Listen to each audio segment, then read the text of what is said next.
Welcome to Left Africa.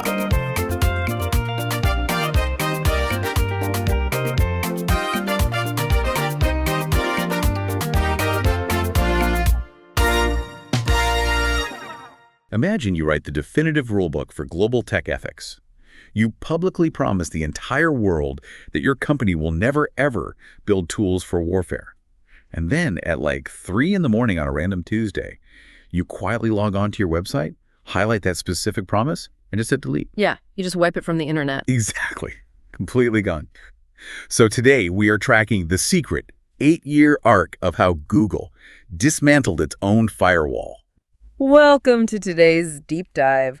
We've got a newly completed, highly detailed research dossier sitting right here on the desk.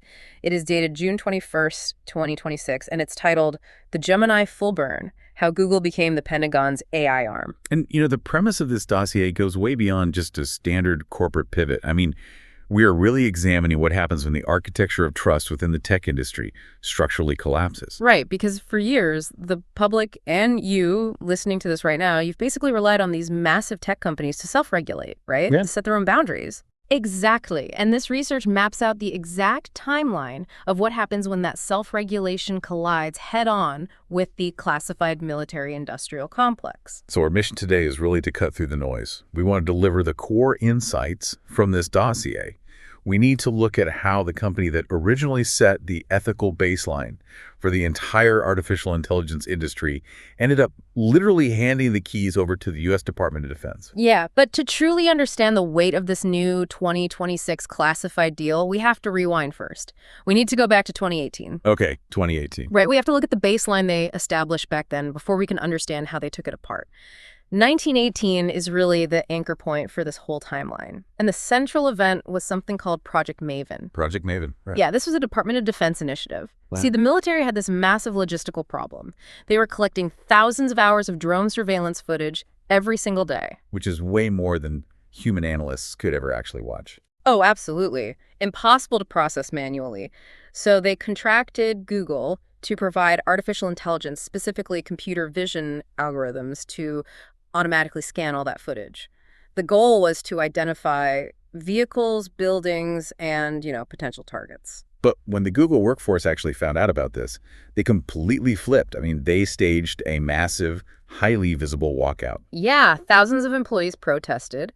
They were arguing that their work should fundamentally not be used to improve drone strike targeting. And the crazy thing is, the internal leverage was so strong that management actually backed down. Like, Google walked away from the Pentagon contract. They really did. And they didn't just walk away. They followed it up by publishing this very strict set of AI principles. Right. And those principles included an explicit section detailing applications they would not pursue.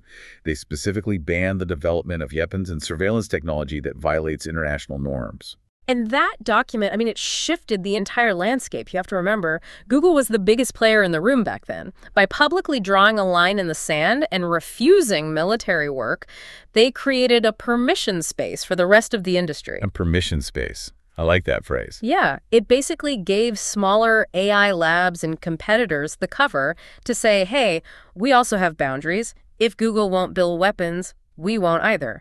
It established this incredible firewall of voluntary tech restraint. Okay, let's unpack this, because we have to fast forward to February 2025. The dossier points to a single, really critical moment. Right, the silent edit. Exactly. That explicit ban on military and surveillance tech. It literally just vanished from their website. There was no press conference, no public debate. Nothing. Just a silent edit to the text. Yeah. There's a quote in the dossier from a former AI ethics researcher, and they call it the sound of a firewall coming down. It's a perfect description, honestly. To put a mechanical lens on this, it's like, okay, imagine tearing down a load-bearing wall inside your house at 3 a.m. Yeah. Just so the neighbors don't hear you. Right. From the outside, the house looks exactly the same the next morning.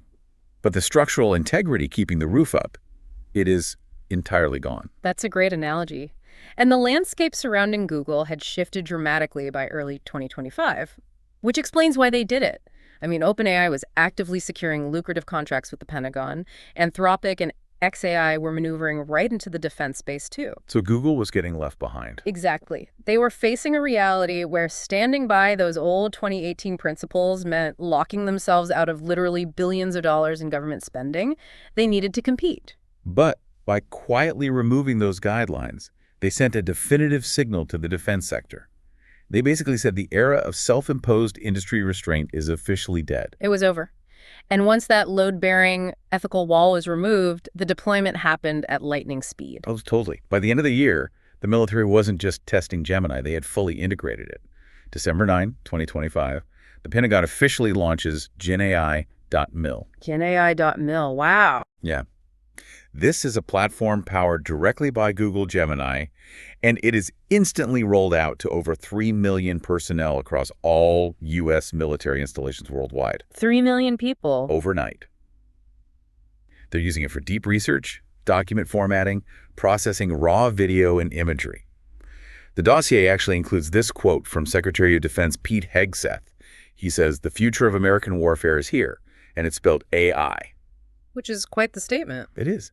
But let me play the skeptic for a second and push back on this. Sure, go for it. If this GenAI.mil platform is primarily just being used to, format documents, summarize research, maybe organize some surveillance clips, isn't this essentially just Microsoft Office or Google Workspace for the Army? I see what you're saying.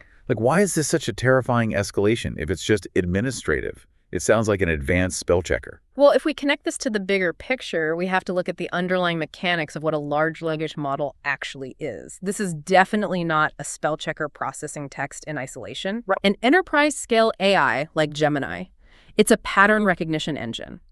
It is capable of correlating completely disparate multimodal data streams simultaneously. So it's seeing connections humans wouldn't see. Exactly. It doesn't just format a document. It can cross-reference an intercepted radio transcript with satellite imagery metadata and then pull in public social media feeds to instantly map out an entire social network. Wow. Yeah, so when you deploy that to 3 million personnel, you are not just installing an app on their desktop, you are essentially installing a central nervous system across the entire Department of Defense. You're integrating all those previously siloed intelligence streams into one giant searchable brain. Precisely the point. The GenAI.mil rollout normalized the presence of this model in literally every facet of operations. We're talking from global logistics chains all the way to high-level intelligence synthesis. They built the foundation. Yes, they built the underlying infrastructure across millions of desktops, which set the stage perfectly for what happened next. Right, which brings us to April 28th, 2026. The infrastructure was in place, and then Google signed the classified cloud deal. And this is the moment the dossier identifies as the point of no return. Absolutely, the point of no return. Because this contract puts Gemini directly onto classified military networks. And the scope clause is just alarmingly broad. It simply states the AI could be used for any lawful government purpose. Any lawful government purpose. To really understand the gravity of that clause, we have to define what a classified cloud environment actually is. Okay, let's break that down. Because this isn't just a private locked folder on Google Drive. A classified cloud is an air-gapped infrastructure. That means it is physically and digitally completely isolated from the public internet, specifically to handle top-secret data. So no outside access at all? None. So when Google puts Gemini into that environment, they're transferring the model into a walled garden that is entirely controlled by the military. Here's where it gets really interesting, because inside that walled garden, the government secured a critical concession from Google. The contract explicitly allows the military to request modifications to Google's AI safety filters. This is the huge shift. And Google retains zero veto power over the operational decision-making. Yeah, we really need to explain how those safety filters actually function, because when you or anyone listening uses a commercial AI model, you aren't interacting with the raw neural network. Right, there's a buffer. Exactly. You're interacting with a system that has a secondary safety layer, usually trained through reinforcement learning. So if you ask it to, say, generate instructions for violence, that secondary layer intercepts the prompt, evaluates it against the safety guidelines, and blocks the output. It says, as an AI, I cannot help you with that. Right, exactly. But what this classified contract does is it gives the Pentagon root access to bypass that secondary alignment layer entirely. They can interact directly with the raw, completely unfiltered model. It's like, okay, it's one thing to sell a high-speed sports car to a teenager, right? Already a bad idea. Exactly. But it's another thing to explicitly hand them a wrench and give them permission to permanently disable the brakes and the speed governor whenever they want. That's exactly what this is. Now, the dossier does mention that the contract contains prohibitions against using Gemini for domestic mass surveillance or integrating it into autonomous weapons.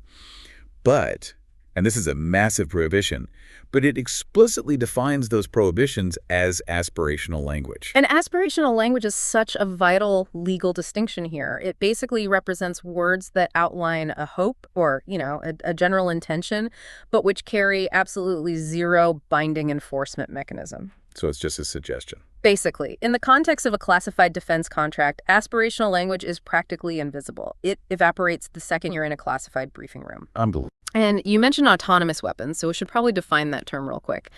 An autonomous weapons loop is a system where an AI identifies a target, makes a tactical calculation, and then actually executes a strike without a human operator explicitly reviewing and approving the decision. Wow.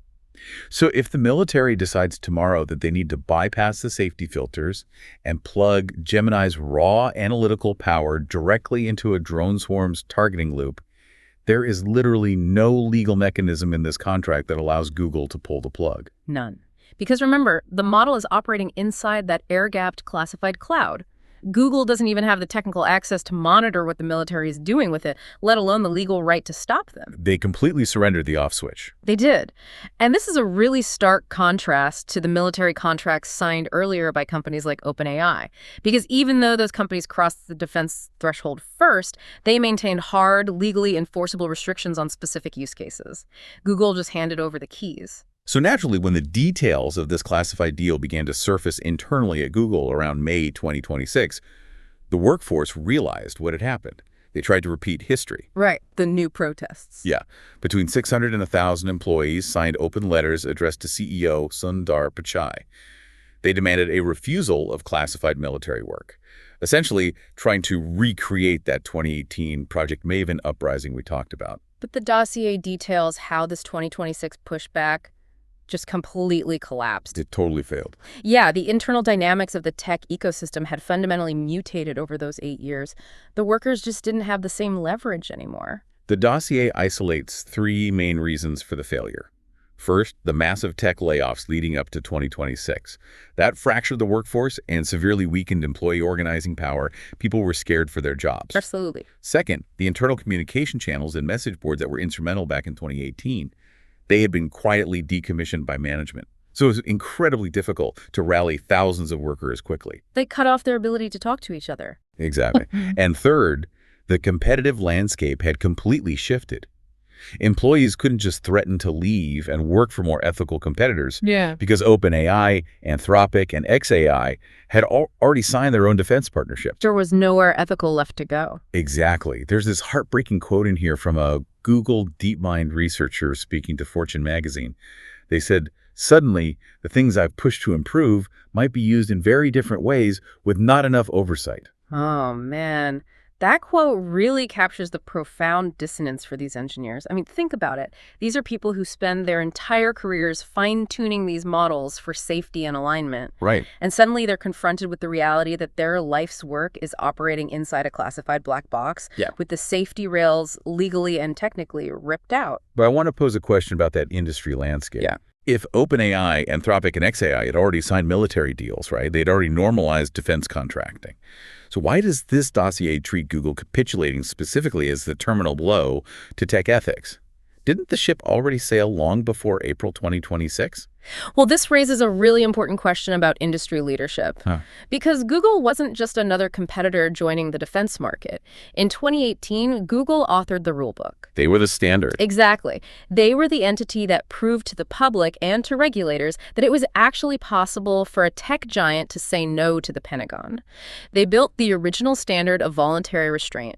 So when the architect of the rules decides that those rules no longer apply, the entire illusion of industry self-regulation shatters. Wow. It signals to everyone that no internal ethical guideline can ultimately withstand the gravitational pull of massive classified government contracts. So what does this all mean? If we look at the rapid synthesis of this 8-year timeline, we start in 2018 with a highly public, employee-led walkout over Project Maven, which results in a strict ban on military AI development. Right. Then we fast forward to February 2025, where a silent website edit quietly rips out that core ethical dependency in the middle of the night. The firewall comes down. Which immediately paves the way for December 2025 when GenAI.mil pushes the AI onto the desktops of 3 million military personnel. And it culminates in April 2026 with a classified cloud deal where the military gains root access to raw, unfiltered models. And Google just completely relinquishes its veto power behind legally hollow aspirational language. It really is a methodical, step-by-step dismantling of a corporate boundary. And for you, listening to this deep dive right now, the reason this specific arc matters directly to your world is because it proves a fundamental shift. You entrust these companies with your data, your queries, and your digital infrastructure under the assumption that they adhere to the policies they publish. But that assumption is broken now. Exactly. This proves that in the modern tech landscape, the question is no longer if artificial intelligence will be weaponized. The question you have to ask yourself now is whether any multinational tech giant can be trusted to enforce its own ethical promises when a massive classified government contract is dangled in front of them. Yeah, the architecture of trust we relied upon is just gone, and operating without that architecture leaves us in completely uncharted territory. It's terrifying, huh? It is, and I actually want to leave you with a final puzzle to mull over. It's a scenario that the dossier implies but doesn't explicitly answer. Okay, what is it? Think about this.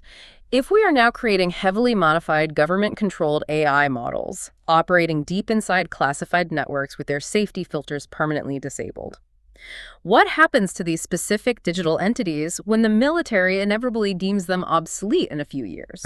Because technology moves exponentially, right? A model deployed in 2026 will be entirely outdated by 2030. So where exactly does a weapon-adjacent, fundamentally deregulated AI go to retire? Because you cannot simply drag a customized classified neural network into the recycling bin. That is a fascinating and chilling thought to end on. Seriously, where does a weaponized AI go when they're done with it? It's something we all need to be thinking about. Thank you for joining us on this deep dive.